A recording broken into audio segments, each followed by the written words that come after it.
all know the story, don't we? We've heard the story many times. It's a lovely story.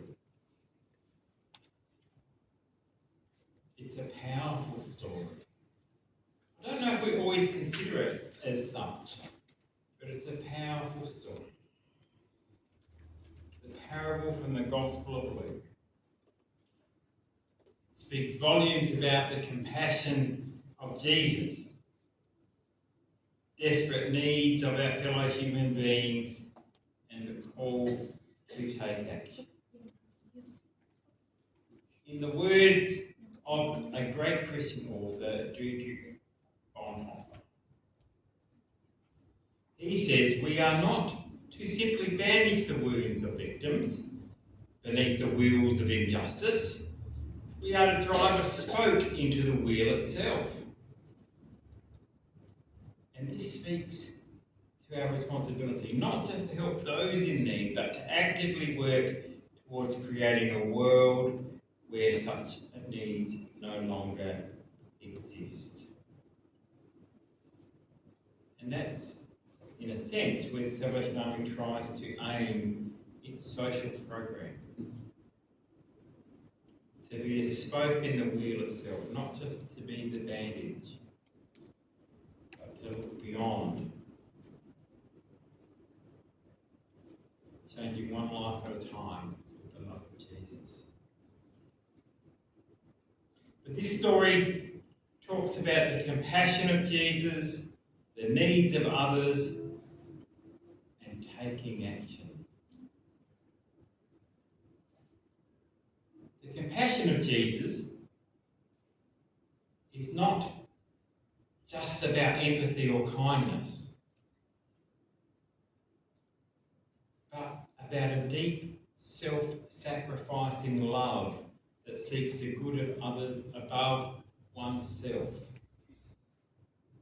This is the kind of compassion that Jesus demonstrated right throughout his ministry, right throughout his life.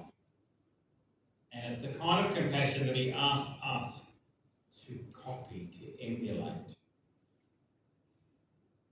A self-sacrificing love. In this parable of the Good Samaritan, we see a clear illustration of Jesus' compassion. In this story, the Samaritan represents Christ. The Samaritan doesn't just see the wounded man and feel sorry for him. He takes action. He bandages the man's wounds, takes him to an inn and pays for his care. And this is a costly compassion. One that requires sacrifice, one that requires inconvenience. It's not a passive feeling, but it's an active and practical love. And this is the compassion of Christ. Throughout the Gospels, we see Jesus healing the sick, feeding the hungry, comforting the brokenhearted. And he does not just feel sorry for people in their suffering, he does something about it. He enters into their pain, takes it upon himself and brings healing and restoration. And this is the kind of compassion that led him to the cross. And we know that leading to that cross was self-sacrificing. He gave his life for our sins. But Jesus' compassion is not just about what he does, it's about how he sees. In the parable of the Samaritan sees the wounded man not as a burden, not as an inconvenience, but as a neighbour, a fellow human being in need. And this is how Jesus sees us. He sees us not as sinners to be condemned, but as lost sheep to be found, as broken people to be healed. He sees us in our need, in our pain, in our sin, and he has compassion on us. And that's what we're called to do. That's not always easy. In fact, I don't think it's ever easy. This compassion that Jesus shows us is not a distant, detached pity, but it's a close, personal love. It's a love that knows us intimately, that understands our struggles and our weaknesses, that sees our potential and our worth. Isn't that wonderful that Jesus sees our worth even when we are in sin? We still have worth. It's a love that sees us as we truly are, and yet loves us anyway. And this is the compassion of Christ. And I think that the closest we come to that is, I believe, with our children. It's a love that sees us as we truly are, and yet loves us anyway. And this compassion that Jesus offers us is not just for the select few. Some may say that you've got to live a good life and it's only for the selected. But it's not, it's whosoever will. In the parable, the Samaritan helps a man who is likely a Jew, a member of a group, and we know the Samaritans and the Jews did not get on. And I think I said it a couple of weeks ago, the Samaritans were thought of as the lowest in that society at that time. Well, beyond a leper. I don't think you get much lower than a leper. But they were hostile towards each other. However, this shows that Christ's compassion is not limited by race, religion, or social status. It's required for everyone, regardless of who they are or what they've done. And this is the universal, inclusive compassion of Christ. So this compassion must be practical. It must be tangible. It's something that we can experience in our own lives and something that we can share with others. It's something that can transform our relationships, our community, and our world.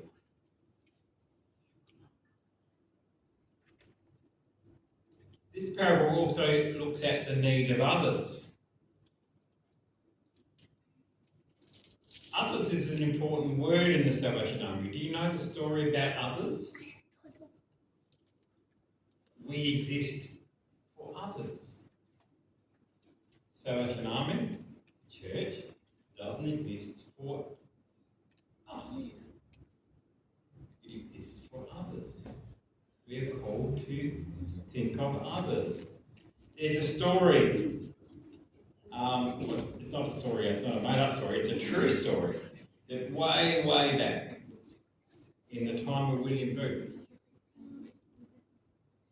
he wanted to send a Christmas telegram to his officers right across the world and in the field. Now, everybody here remembers telegrams, except for maybe Tyler and our children at the back, but the rest of us, we'd all know what a telegram is, don't we? In times of history, telegrams have been not welcome things. But anyway, William Booth wanted to send a telegram. But telegrams were not cheap, particularly if you were sending them to hundreds of people around the world. And if you remember, telegrams were charged per letter. Okay? So you couldn't be too wordy with them, otherwise it was going to cost too much. So he sent a telegram and it had 6 letters to it. O-T-H-E-R-S.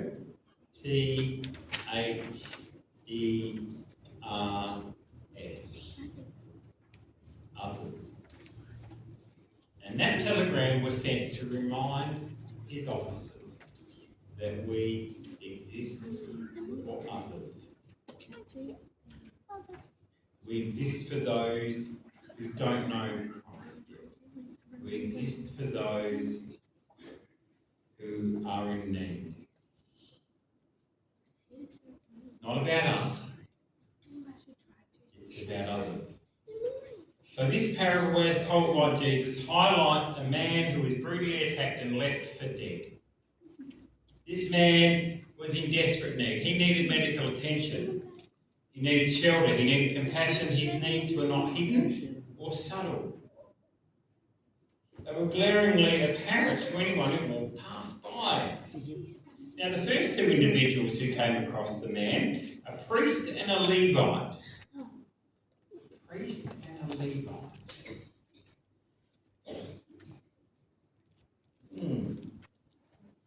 People professing to know God. And they chose to ignore his needs. They saw him, but they did not truly see him. They saw a problem, an inconvenience, a disruption to their day. They did not see a fellow human being in desperate need of help. They just walked past this bloody beaten man, and they just walked past and didn't do a thing. They probably thought he was going to be dead soon anyway, so let him go. And you know what? This is a challenge that we often face in our own lives. We're surrounded by needs: poverty, hunger, homelessness, loneliness, despair.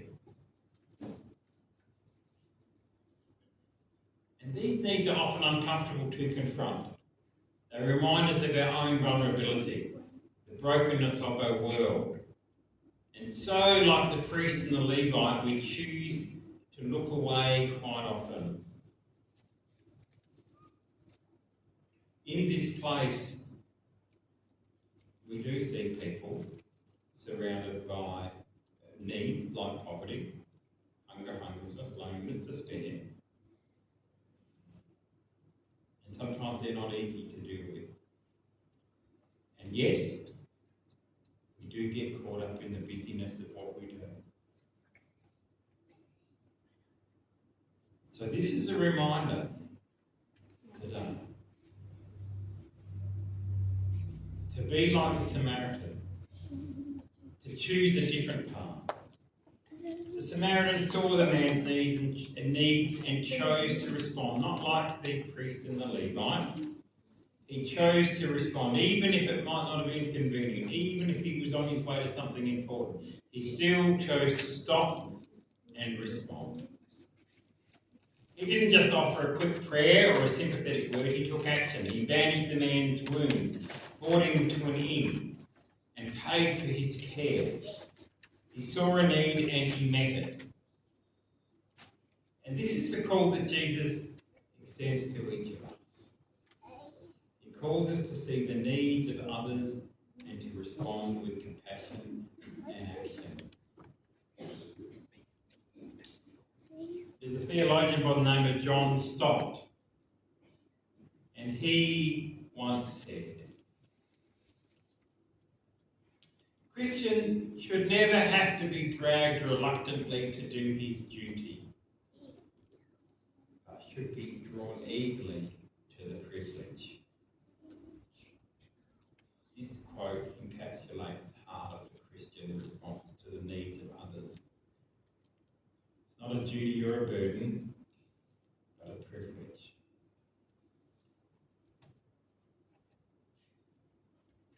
And this is the challenge. It's not a duty or a burden, but it's a privilege. We are called to see the needs of others as opportunities to demonstrate the love of Christ. We are called to be the hands and the feet of Jesus in a world that's desperately in need. We are called to see the needs of others, but not as a problem to be avoided, but as opportunities to show the love of Christ. And so today, as we reflect on this parable, let's just ask ourselves, are we truly seeing the needs of those around us? And if we are, how are we responding? Are we passing by on the other side of the road, or are we stopping to offer help? Are we choosing to be like the priest and the Levite, or are we choosing to be like the Samaritan? And this leads me to our last point today, which is taking action. Taking action is about stepping in to help in whatever way we can. The Samaritan in the story did not just see the wounded man and feel pity for him. He took solid steps to ensure the man's recovery. He bandaged his wounds, transported him to a place of safety, and even promised to cover any additional cost that might be incurred in the man's care.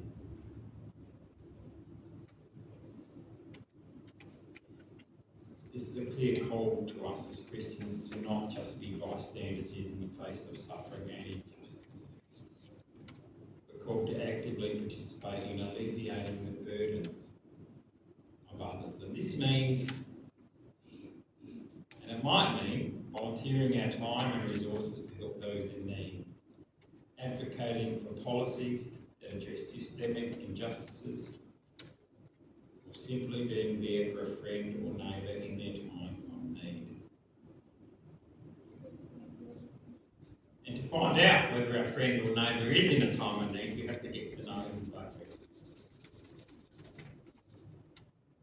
Sadly, in our world, we don't get to know our neighbours. And sometimes there are neighbours who live next door to someone and nobody knows that something's happened.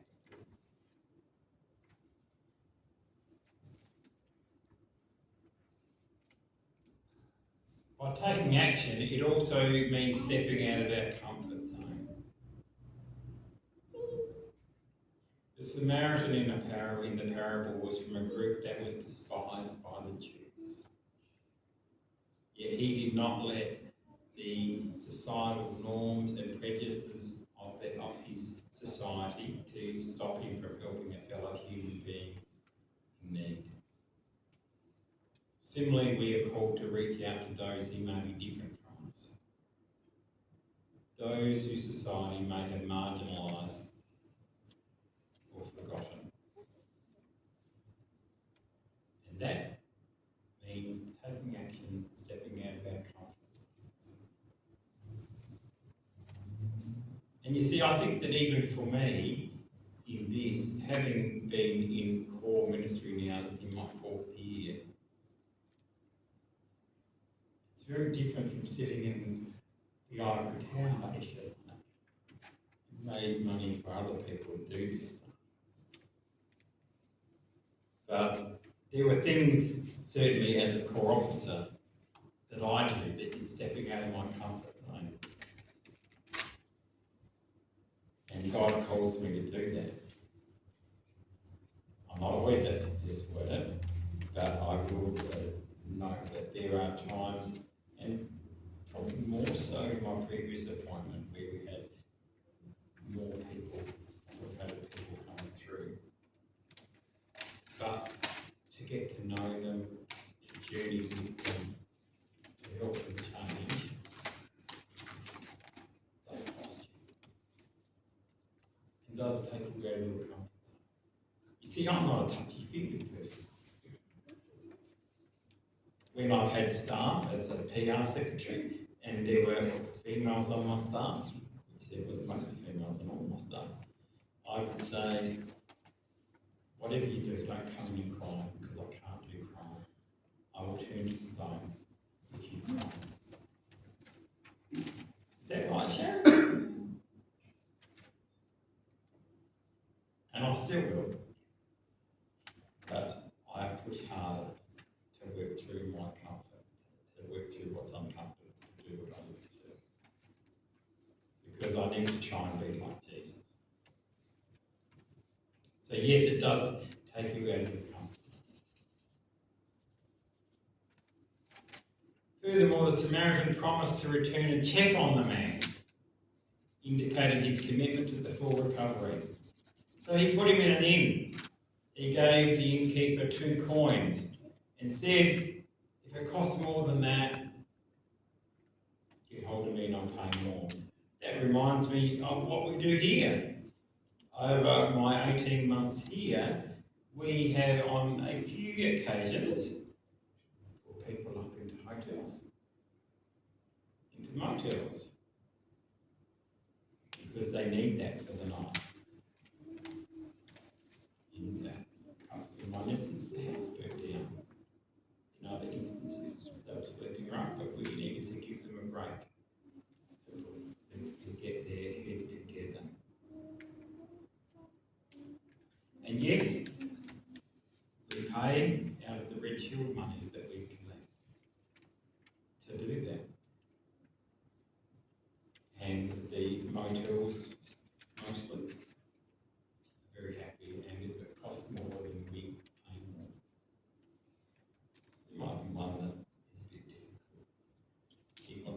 he wants all the coins up right front.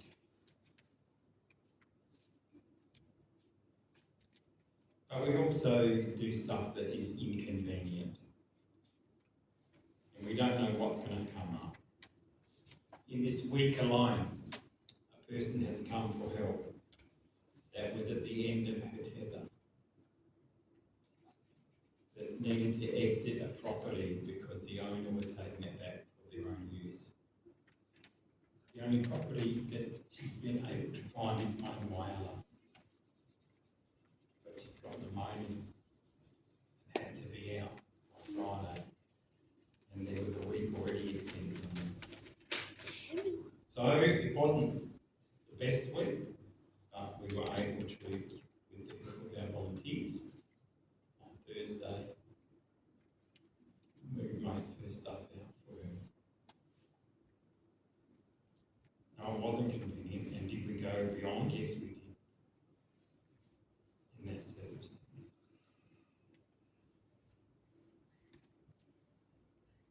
So,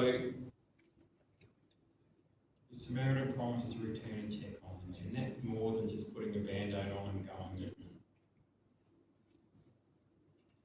And that's what we want to do in the Salvation Army. We want to take people on a journey, not to fix their immediate need. Yes, we can give them a bit of food. Yes, we can pat them on the head and say, do this. But we want to be effective change. We want to be able to share with them a way in which they can turn their lives around. And that takes commitment and it takes a journey. It doesn't happen in one visit. But we also remember too that when we take action, this action is a reflection of our faith. It's our faith in action. Many people would say, and the Salvation Army is known for putting their faith into action.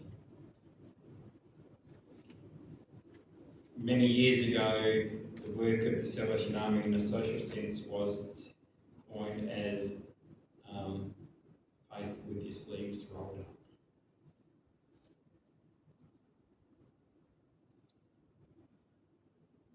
So this faith by itself, if not accompanied by action, is dead.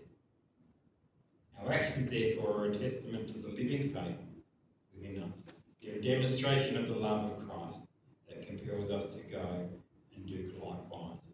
We are motivated. The social work that we do as this denomination is motivated by our love for Christ and what Christ would do. We don't do it just with a slap on the back. Good on the selfies. We do it because Jesus calls us to do it. So our actions are a testament to our living faith. So the call to action for us is a call for us as believers to embrace and replicate the love and compassion of Jesus in our daily lives. It's a call to be the hands and feet of Jesus in a world that is in need of his love and his grace. It's a call to make a difference, one act of kindness at a time, transforming Australia, one life at a time,